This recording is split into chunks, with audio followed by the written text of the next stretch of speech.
Most gracious most merciful. अस्सलाम वालेकुम। इस चैप्टर का सबसे जो लॉन्ग क्वेश्चन है और सबसे जो इम्पोर्टेंट क्वेश्चन बनता है वो ये आपके सामने बोर्ड पर नज़र आ रहा है। ये असल में दो केसेस हैं चैप्टर 4 के अंदर। अब चैप्टर 4 के इसके अलावा तो हमने सब कुछ थ्योरी कवर कर ली। रिमेनिंग हमारे पास ये दो केस बनते हैं, केस 1 एंड केस 2। इन्हीं की बात अब करेंगे कि ये क्या है। तो केस कुछ इस तरह से है, पहले मैं आपको इसका थोड़ा सा बता दूं इसके बारे में कि है क्या। वो है ये असल में टॉपिक में कि सपोज़ हम करते हैं एक स्ट्रिंग एक धागे के साथ दो बॉडीज़ उसके दोनों एंड्स पे बंधे हुए हैं।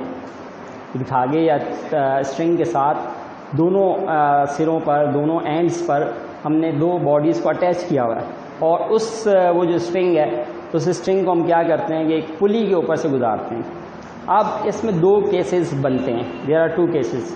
पहला केस ये बनता है कि अगर दोनों बॉडीज़ को हम वर्टिकली इस तरह से रखते हैं, हैंग करते हैं, जैसे पुली के ऊपर आपको नज़र आ रहा है, तो उसमें हम लिखते हैं कि when both the bodies move vertically. दोनों बॉडीज़ मूव वर्टिकली अगर करती हैं तो फिर तो केस ये है आपके सामने। तो वर्टिकली के लिए सिचुएशन आपके सामने है कि वो इस तरह से होगा। अगर हम बात करते हैं दूसरे केस की, केस 2 कैसे होगा, तो उसमें एक बॉडी वर्टिकल रहेगी, दूसरी वाली बॉडी जो वो सरफेस के ऊपर पड़ी होगी। वो केस आपके सामने डिस्कस करूंगा मैं। तो अभी हम डिटेल में बात करेंगे इसी केस की, केस 1। अब इस केस 1 में आपने करना क्या है, फिगर जो बनाई है वो तो लाजमी है, आपको हर एक में बनानी पड़ेगी, केस 1 हो या केस 2 हो, फिगर बनानी है। फिगर को मैं आपको समझाता हूँ। ये आपके पास दो बॉडीज़ हैं ए एंड बी। इन दोनों बॉडीज़ के हम सपोज़ कर लेते हैं कि इसका मास m1 है और इसका मास m2 है, और ये भी सपोज़ कर लेते हैं कि बॉडी ए का मास ग्रेटर है बॉडी बी के मास से। कि हमने इसमें कंसीडर कर लिया। अब होता क्या है कि हम इसमें बॉडी ए को जब इन दोनों को हैंग करते हैं तो body A moves downward and body A moves upward. Body A moves downward and body B moves upward. Body B ऊपर जाता है और बॉडी ए नीचे जाता है क्योंकि वेट उसका ज़्यादा है। अब इस केस के अंदर ये आपको नज़र आ रहा है कि ये बॉडी ए का वेट नीचे लिखा हुआ है W1, जो कि फार्मूले के मुताबिक m1g के बराबर होता है। W2 ये फार्मूले के मुताबिक m2g होता है। W का फार्मूला याद रखना है कि W = mg है, ये आपने फार्मूला याद रखना है। अच्छा, ए यहाँ पर शो कर रहा है एक्सेलरेशन को। एक्सेलरेशन की डायरेक्शन यहाँ पर डाउनवर्ड है, यहाँ पर डाउनवर्ड है। ये डायरेक्शन मैं आपको ज़रा सही कर दूँ। यहाँ पर डायरेक्शन यहाँ पर डाउनवर्ड है और एक में अपवर्ड है। यहाँ डायरेक्शन डाउनवर्ड है, बॉडी मूव कर रही है यहाँ पर डाउनवर्ड। तो ये केस में इसमें आपके पास बॉडी इस तरीके से डाउनवर्ड मूव कर रही है, तो एक्सेलरेशन की डायरेक्शन डाउनवर्ड है। यहाँ पर बॉडी भी मूव कर रही है अपवर्ड, इसलिए यहाँ पर एक्सेलरेशन की डायरेक्शन अपवर्ड है। ये इसमें डायरेक्शन ऐसे आप शो करेंगे। T यहाँ पर शो कर रहा है टेंशन इन द स्ट्रिंग। तो ये सारी जो बातें मैंने आपको बताई ये आप लिखेंगे भी। इसको इनिशियली जैसे आपने ये सबसे पहले हेडिंग लिखी, case 1 both the bodies move vertically, when both the bodies move vertically. फिर आपने इसके नीचे लिखना ये जो मैं आपको बता रहा हूँ। यहाँ पे मैं सारा कुछ लिखूंगा नहीं, इतना स्पेस भी हमारे पास नहीं हो, इतना टाइम नहीं है, इसमें मैं सारा कुछ लिखूंगा नहीं। जो बता रहा हूँ आप गौर से सुनना। आपने लिखना है considering two bodies A and B having masses m1 and m2 that are connected with a string which is passing over a pulley। ये बात आपने सारी जो मैंने आपके सामने जो सेंटेंस बोला, इस सेंटेंस को आपने इसी तरीके से लिख देना है। ये लिखने के बाद जब आप ये लिख लेते हैं, इसमें आप बोलेंगे कि suppose mass of body A is greater than mass of body B. ये बात आप लिखने के बाद, यानी मैं आपको यहाँ पर अगर बोलूँ तो हमने ये सपोज किया या लेट लिखा आपने कि m1 is greater then m2। ये अब अगर आप ये बोलते हैं कि m1 ग्रेटर m2 से, तो इससे साबित ही होता है कि जिसका मास ग्रेटर होता है वो ज़्यादा, मतलब एक मास की वजह से नीचे जाएगा। अब यहाँ पर क्या होगा, बॉडी ए डाउनवर्ड मूव करेगा और बॉडी बी अपवर्ड मूव करेगा। ये केस ऐसे बन जाएगा। अब आप क्या करेंगे कि ये तो आपने कंसीडर कर लिया। अब हम ये करने ये जा रहे हैं, हम दोनों बॉडीज़ ए और बी के लिए इक्वेशन बनाएंगे। इन इक्वेशंस को आप गौर से सुनेंगे कि किस तरीके से ये इक्वेशन फॉर्म होंगी।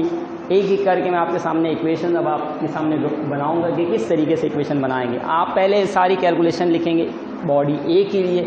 आप यहाँ लिख देंगे फॉर बॉडी ए। ये मैं आपके सामने लिख रहा हूँ फॉर बॉडी ए। तो हम यहाँ पर मेंशन कर देंगे कि हम पहला जो काम करने जा रहे हैं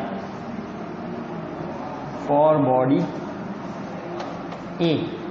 बॉडी ए के लिए हम पहले इक्वेशन बनाते हैं। बॉडी ए के लिए इक्वेशन कैसे बनेगी उसके लिए आपको तरीका बता रहा हूँ। जब बॉडी ए की बात आई तो आप यहाँ पर बताएंगे कि बॉडी ए के ऊपर फोर्सेस कितनी एक्ट कर रही हैं। हम सबसे पहले ये देखें तो बॉडी ए पर लगने वाली दो फोर्सेस हमें फिगर में भी शो हो रही हैं। देयर आर टू फोर्सेज, आप लिखेंगे there are two forces acting on body A. दो फोर्सेज बॉडी ए पर लग रही हैं। नंबर वन आप यहाँ पे लिखेंगे कि number one is weight of body, पूरी बात लिखेंगे, वेट ऑफ बॉडी ए जिसको मैं शो कर देता हूँ W1 moving in downward direction, moving in downward direction. Downward को मैं इस तरह शो कर देता हूँ, आप कंप्लीट लिख देना, डाउनवर्ड डायरेक्शन। बॉडी ए के ऊपर जो पहली फोर्स लग रही है W1, वो क्या कर रही है W1, वो डाउनवर्ड डायरेक्शन में लग रही है और इसको हम एरो से शो कर देते हैं ये नीचे की तरफ है। दूसरी फोर्स की जिसकी हम बात करते हैं वो फोर्स आप इस बॉडी ए पर अगर देखते हैं तो आपको नज़र आ रही है टी, टेंशन। टेंशन भी मैंने आपको बताया था, जब पढ़ाया था मैंने बताया टेंशन भी एक फोर्स है। तो हमेशा जब भी कोई चीज़ धागे के साथ, स्ट्रिंग के साथ बंधी होती है उसके ऊपर धागा एक फोर्स लगाता है, स्ट्रिंग एक फोर्स लगाती है जिसको हम बोलते हैं टेंशन। तो बॉडी ए क्योंकि इस स्ट्रिंग के साथ अटैच है इसलिए इसके ऊपर ये स्ट्रिंग भी एक फोर्स लगाएगी जिस फोर्स का नाम हमने टी रखा। तो T is the force which is acting in upward direction, acting in upward direction. ये मैं अपवर्ड डायरेक्शन के लिए एरो अप शो करूँ इस तरीके से। तो ये आपने दोनों बातें इस तरीके से लिख देनी। सारा कुछ के उसमें आपको नोट्स में प्रॉपर लिखा हुआ मिल जाएगा, बुक से भी याद कर सकते हैं, नोट से भी याद कर सकते हैं, सारा कुछ लिखा हुआ मिल जाएगा। मैं आपको इन शॉर्ट लिख कर बता रहा हूँ करना कैसे। अब आते हैं, इसको आपने समझना है सिर्फ यहाँ पर, जो मैं लिखवा रहा हूँ ऐसा नहीं है कि आपने ये सारा कुछ छोड़ के और ऐसे लिख देना। जो कुछ बोल रहा हूँ उसको गौर से सुनना और वैसे ही लिखते जाना है। अब देखें, आपने जब लिख दिया, अब हम ये करेंगे, इक्वेशन फॉर्म करने के लिए हमेशा आप नेट फोर्स का सहारा लेंगे। आप देखेंगे बॉडी ए पर नेट फोर्स कितनी लग रही है। अब उसकी बात करते हैं। बॉडी ए पर नेट फोर्स निकालने का तरीका वही है जो मैं आपको बता चुका कि फोर्स की मैंने आपको दो टाइप्स बताए थे। There are two forces, types of forces, balance forces and unbalance forces. Balance forces या अनबैलेंस फोर्सेज में से ये जो फोर्स है ये कौन सी फोर्स है, तो आप सिंपल सी बात समझ जाएं कि जब भी कोई बॉडी के ऊपर दो फोर्सेज लग रही हैं और बॉडी किसी एक डायरेक्शन मूव करना शुरू कर दे तो मतलब अनबैलेंस फोर्स लग रही है। तो यहाँ पर कौन सी फोर्स लग रही है, अनबैलेंस फोर्स। अनबैलेंस फोर्स का तरीका निकालने का आपको बताया था कि नेट फोर्स जब भी निकालेंगे तो आप बड़ी फोर्स में से छोटी फोर्स को माइनस कर देंगे। बड़ी फोर्स की पहचान ये है कि बॉडी जिस डायरेक्शन में जाएगी वो फोर्स बड़ी है। तो अब आप देखें, आप जब यहाँ पर नेट फोर्स निकालेंगे आप लिखेंगे the net force acting on body, ये बात आप लिख देंगे, the net force on body A will be. Body A पर जो नेट फोर्स है उसको हम अगर लिखते हैं तो वो कुछ इस तरह से आएगी। कैसे, आप लिखेंगे एफ नेट का मतलब net force on body A. Body A पर दो फोर्स हैं, एक W1 और एक T। अब W1 क्योंकि डाउनवर्ड है और बॉडी जा भी डाउनवर्ड रही है तो इसका मतलब बड़ी फोर्स कौन सी होगी, W1। तो W1 में से हम माइनस कर देंगे T, ये छोटी फोर्स है। तो बड़ी फोर्स में आपने छोटी फोर्स को माइनस कर दिया, W1 माइनस T आ गया। ये आपके पास एक इक्वेशन बन गई। इस इक्वेशन को थोड़ा सा और सिंप्लीफाई करेंगे। आपको मैंने यहाँ फिगर में भी शो किया हुआ है कि M1 W1 इक्वल है M1G के। नेट फोर्स निकालने के लिए आप न्यूटन के सेकंड लॉ का सहारा लेंगे। न्यूटन सेकंड लॉ के मुताबिक net force is equal to, net force निकालने के लिए हम यूज़ करते हैं F is equal to ma।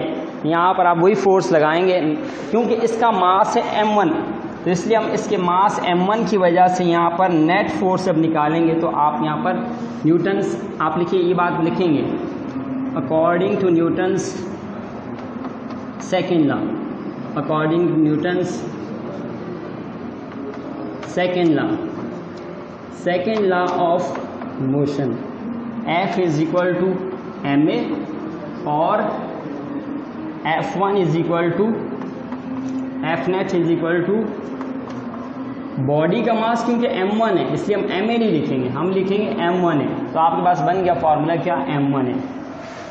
अब आप ये वैल्यू F नेट की और W1 की ये वैल्यू ये पुट कर देंगे इस इक्वेशन में, इक्वेशन बन जाएगी इस तरह से कुछ।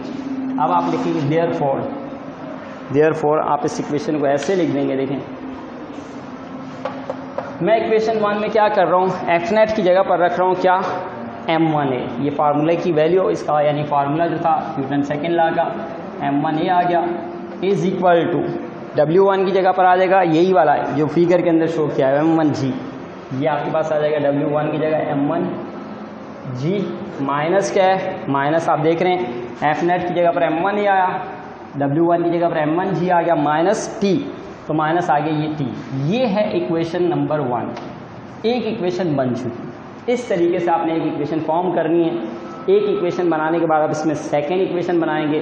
तो यहाँ तक इस वीडियो में मैं आपको बता रहा हूँ, इसके बाद नेक्स्ट वीडियो में मैं आपको इसकी सेकेंड इक्वेशन निकालने का तरीका बताऊँगा।